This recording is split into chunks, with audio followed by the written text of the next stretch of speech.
नमस्कार। आज इस वीडियो में हम पढ़ेंगे क्लाइंट सर्वर और पीयर टू पीयर मॉडल के बारे में। तो सबसे पहले हम क्लाइंट सर्वर की बात करते हैं। तो क्लाइंट क्या होता है? सबसे पहले क्लाइंट एक कोई भी कंप्यूटर होता है, या आप भी हो सकते हो क्लाइंट। जैसे एक एग्जांपल लूँ मैं, ठीक है। ये आपका मोबाइल है, ठीक है, या आपका लैपटॉप है, या आपका पीसी है, कुछ भी है, ओके। और यहाँ पर ये पड़ा है आपका गूगल का सर्वर, ठीक है, या कोई भी सर्वर पड़ा है। अभी हम एग्जांपल ले रहे हैं गूगल के सर्वर का, ठीक है। और ये अपने मोबाइल से आपने टाइप किया google.com, ठीक है। वेब ब्राउज़र में, किसी वेब ब्राउज़र में, गूगल क्रोम में आपने टाइप किया, ठीक है, google.com। तो ये जो google.com है, इसकी रिक्वेस्ट कहाँ पे चल गई? आपके ये गूगल के सर्वर के पास, ठीक है। इसकी रिक्वेस्ट चल गई ये गूगल के सर्वर के पास, ओके। और गूगल का सर्वर क्या करेगा? ठीक है, ये अपने डेटाबेस में देखेगा कि मतलब जो google.com की रिक्वेस्ट आई है, वो मतलब वो क्या है, उसका जो भी उसके अंदर जो भी होगा ना, जो भी उसके अंदर विजिबल होगा, वो आपको प्रोवाइड करवा देगा, वो आपको रिस्पॉन्स दे देगा, ठीक है। google.com के अंदर जो भी होगा, वो आपको, जो गूगल का सर्वर है, वो आपको रिस्पॉन्स दे देगा, और आपका गूगल का वेब पेज यहाँ पे शो होने लगेगा, ठीक है। ओके, ये समझ आ गया? तो क्लाइंट सर्वर जो होता है वो रिक्वेस्ट और रिस्पॉन्स मॉडल पे ही काम करता है। जैसे ये मेरा वेब ब्राउज़र है, यहाँ पे मैंने टाइप करके रखा है google.com, ठीक है। तो अगर मैं यहाँ पे एंटर मारूंगा तो ये रिक्वेस्ट चल गई गूगल के सर्वर के पास, और गूगल के सर्वर ने हमें रिस्पॉन्स में क्या दिखा दिया?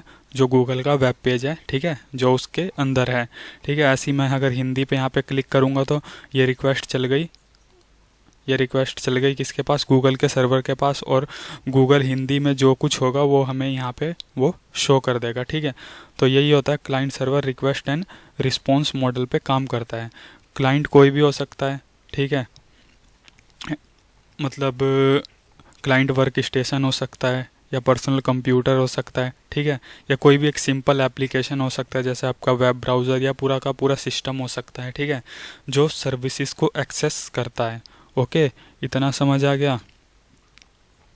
तो क्लाइंट का काम क्या होता है? बेसिकली वो सर्वर से सर्विस एक्सेस करता है, रिक्वेस्ट और रिस्पॉन्स मॉडल पे वर्क करता है। क्लाइंट किसी भी चीज़ की रिक्वेस्ट करेगा तो रिस्पॉन्स में उसको वही मिलेगा जिस चीज़ की उसने रिक्वेस्ट की है। जैसे अगर आपने यहाँ पे yahoo.com टाइप किया, ठीक है, तो ये मान लीजिए ये याहू का सर्वर है, ठीक है, और ये गूगल का सर्वर है।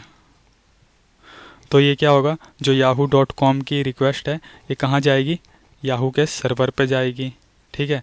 और वहाँ से आपको रिस्पॉन्स में क्या मिलेगा? जो yahoo.com का वेब पेज है, वो आपको वो प्रोवाइड होगा, ठीक है। इतना समझ आ गया? तो रिक्वेस्ट रिस्पॉन्स, तो क्लाइंट सर्वर मॉडल रिक्वेस्ट और रिस्पॉन्स उस पर काम करता है, मॉडल पे काम करता है, ओके। यहाँ पे सर्वर आपका अलग कंप्यूटर होता है। जैसे अगर अभी हम पीयर टू पीयर देखेंगे, उसमें जो क्लाइंट और सर्वर है वो एक ही कंप्यूटर होगा। लेकिन ये आपका क्लाइंट सर्वर है, मॉडल है, ठीक है। तो क्लाइंट अलग होता है, इसमें सर्वर अलग होता है, ठीक है।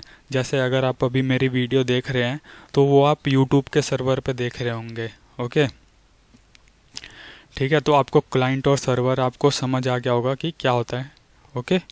तो ये देख लेंगे हम point.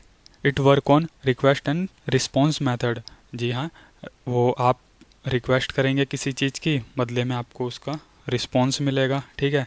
It decreases the traffic on the internet, मतलब ट्रैफिक डिक्रीज करता है। जैसे आपने बस एक वेब पेज की रिक्वेस्ट की google.com, तो आपको google.com ही शो करेगा, ठीक है। वो पूरी की पूरी आपको फाइल नहीं भेज देंगे, इसलिए इसमें मतलब ट्रैफिक डिक्रीज करता है इंटरनेट पे। इसमें backup of data can be easily taken because of centralised server, क्योंकि एक ही सर्वर होता है इसका सेंट्रलाइज्ड, ठीक है। ये जैसे आपके बहुत सारे क्लाइंट हैं, तो ये एक सर्वर है, ठीक है। तो सारे क्लाइंट एक सर्वर से कनेक्टेड होते हैं, ओके। तो मतलब इसमें डेटा का बैकअप भी इजीली होता है, क्योंकि इनका एक ही सर्वर होता है, बहुत सारे सर्वर नहीं होते, ठीक है। तो जो बैकअप ऑफ डेटा है वो भी आसानी से लिया जा सकता है। एग्जांपल और ये मतलब बहुत नंबर ऑफ़ यूज़र्स को हैंडल करता है। जो क्लाइंट सर्वर मॉडल है आपका बहुत नंबर ऑफ़ यूज़र्स को हैंडल करता है, लार्ज नंबर ऑफ़ यूज़र्स को, क्योंकि ये जो रिक्वेस्ट की है वही रिस्पॉन्स भेजा जा रहा है, ठीक है।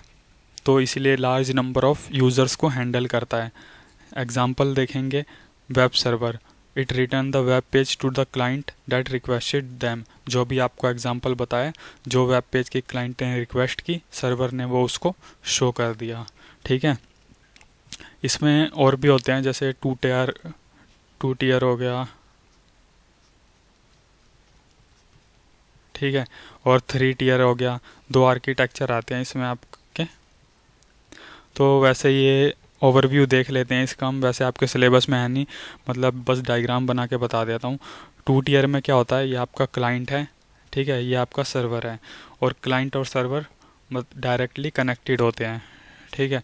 ये इसको रिक्वेस्ट भेजेगा, ठीक है, ये आपका क्लाइंट है, ये आपका सर्वर है, और सर्वर क्लाइंट को बदले में रिस्पॉन्स भेजेगा। लेकिन 3 टायर में क्या होता है, 3 टीयर में क्या होता है, सॉरी, यहाँ पे आपका ये क्लाइंट है आपका, तो यहाँ पे आपका बीच में एक एप्लीकेशन सर्वर होता है,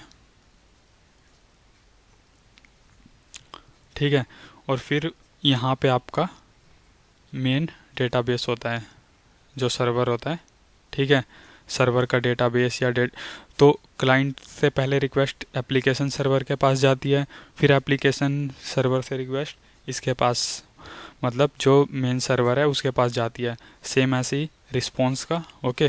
तो वैसे ही आपके सिलेबस में है नहीं, मैं फिर भी बस एक ओवरव्यू बता दे रहा हूँ, ओके। अगला आता है हमारा पीयर टू पीयर। तो क्लाइंट सर्वर आपको आई थिंक समझ आ गया होगा क्या होता है, ठीक है। नेक्स्ट आता है हमारा पीयर टू पीयर। इसमें ये नहीं है कि मतलब ये जो मैंने आपको बताया, इसमें ज़रूरी नहीं कि बस आप ही एक्सेस कर रहे हो, जैसे बहुत सारे जैसे ये हैं, ठीक है, मिलियंस ऑफ पीपल्स, ये गूगल के सर्वर को, ये गूगल का सर्वर है, तो मिलियंस ऑफ पीपल गूगल के सर्वर को, मतलब गूगल के सर्वर से रिक्वेस्ट कर सकते हैं डेटा, ठीक है। ये बस मैंने आपको एग्जांपल दिया है कि आपके वहाँ पर कैसा काम करता है, ठीक है। तो ये होता है क्लाइंट सर्वर आर्किटेक्चर। नेक्स्ट आता है हमारा जो पीयर टू पीयर होता है।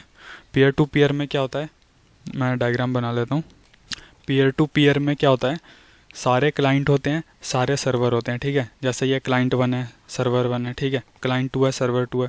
तो सबके पास सब क्या होता है, क्लाइंट होते हैं और सर्वर होते हैं। सबके पास अपना डेटाबेस होता है, जैसे इसके पास ये अपना डेटाबेस है, इसके पास ये है, ये इसके पास ये है, इसके पास ये है। लेकिन क्लाइंट सर्वर में क्या होता था, सर्वर के पास होता था डेटाबेस, ठीक है। क्लाइंट के पास कोई डेटाबेस नहीं होता था, वो सिंपल बस रिक्वेस्ट करता था और रिस्पॉन्स में उसको वो चीज़ मिलती थी जो उसने रिक्वेस्ट किया है। लेकिन पीयर टू पीयर में क्या होता है, हर मतलब जो हर नोड है आपका, वो क्लाइंट भी होता है, सर्वर भी होता है, सबके पास अपना अपना डेटाबेस होता है, ठीक है। इसमें कोई भी रिक्वेस्ट कर सकता है, कोई भी रिस्पॉन्स कर सकता है, ठीक है। और ये लार्ज स्केल पे पॉसिबल नहीं है, क्योंकि सबके पास इसमें अपना अपना डेटाबेस होता है, ठीक है। तो मेंटेन करना इसमें पॉसिबल नहीं है इतना, ठीक है। तो ये स्मॉल स्केल पे ही काम, मतलब स्मॉल नेटवर्क पे ही काम होता है, ठीक है। जैसे किसी एक बिल्डिंग के अंदर हो गया, ठीक है। तो ये समझ आया आपको पीयर टू पीयर क्या होता है, ओके। तो पीयर टू पीयर में क्या होता है, in peer to peer model every node is a client and also a server. हर नोड आपका क्लाइंट भी होता है और सर्वर भी होता है, ठीक है। There is no centralised server, इसमें कोई सेंट्रलाइज्ड सर्वर नहीं होता इनका, ठीक है। मतलब हर कोई एक दूसरे से कनेक्टेड होता है इसमें, ठीक है। हर कोई एक दूसरे से कनेक्टेड है। कोई भी नोड रिक्वेस्ट कर सकता है और कोई भी दूसरा नोड रिस्पॉन्स, मतलब कोई भी नोड रिक्वेस्ट कर सकता है और कोई भी नोड रिस्पॉन्स कर सकता है, ठीक है। ऐसा नहीं है कि पर्टिकुलर ये नोड रिक्वेस्ट कर सकता है, रिस्पॉन्स नहीं कर सकता, ठीक है। इसमें सबको आज़ादी है, कोई भी रिक्वेस्ट कर सकता है, कोई भी रिस्पॉन्स कर सकता है। और ये स्मॉल नेटवर्क के लिए सुटेबल है, ठीक है। छोटे नेटवर्क के लिए सुटेबल है। बड़े नेटवर्क मतलब लार्ज स्केल पे आप इसको एक्सेस नहीं कर सकते, क्योंकि मेंटेनेंस इसकी नहीं हो सकती लार्ज स्केल पे, क्योंकि सबके पास अपना अलग अलग डेटाबेस होता है, ओके। तो होप आपको ये क्लाइंट और सर्वर और पीयर टू पीयर आपको समझ आया होगा, ठीक है। मिलते हैं अगली वीडियो में, धन्यवाद।